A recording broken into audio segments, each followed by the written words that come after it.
Right now, somewhere in the world, a ball is being kicked. A kid in an alley, a pro in a stadium of 80,000 people, a grandfather in a park, badly, but kicking it anyway. You probably think you know what this is. A game, a sport, something invented for entertainment. But the real answer is far stranger. Football wasn't invented. It survived. It clawed its way through centuries of bans, riots, and broken bones to become the most watched human activity on Earth. And almost none of it happened the way you think. Start with the obvious question: who kicked the first ball? Nobody knows. But evidence of organized ball kicking games goes back nearly 3,000 years.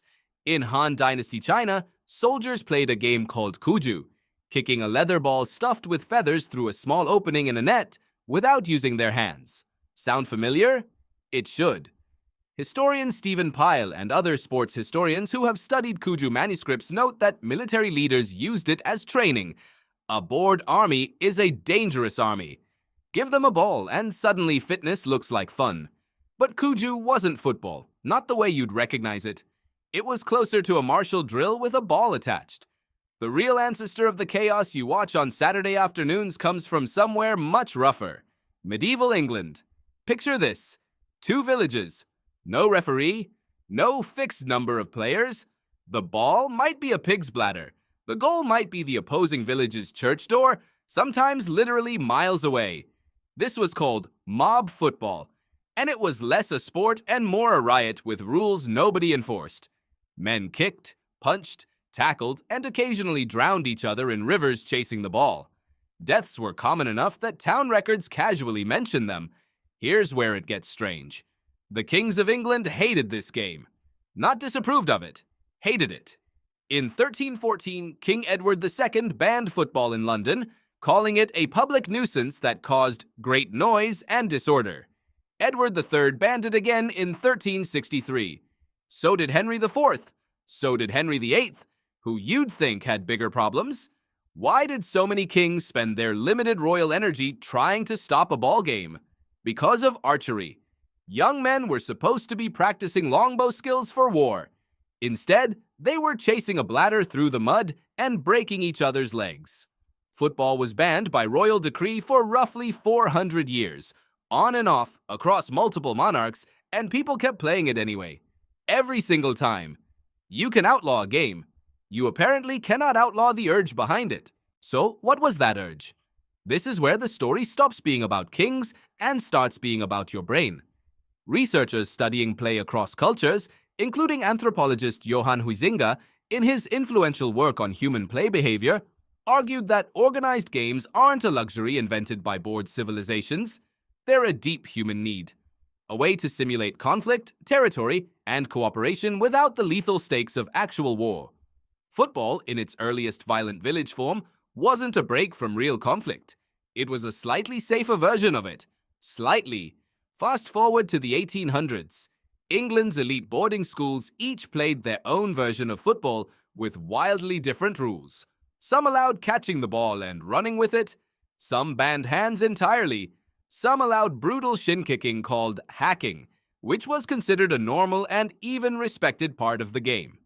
In 1863, representatives from several London football clubs met at the Freemasons' Tavern to write one unified rulebook. The biggest argument of the night was whether hacking should stay legal.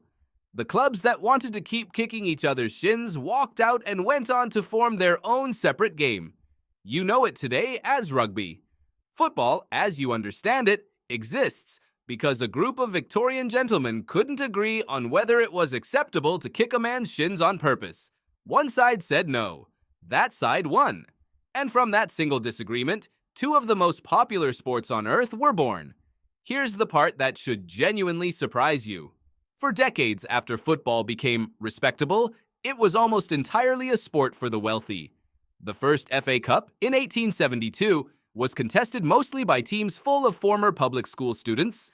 Working-class men weren't expected to have the leisure time or the social standing to play. Then something happened that nobody fully planned. Factory owners in northern England started forming teams for their workers, partly for fitness, partly, frankly, for control, since a tired, occupied worker is an easier worker.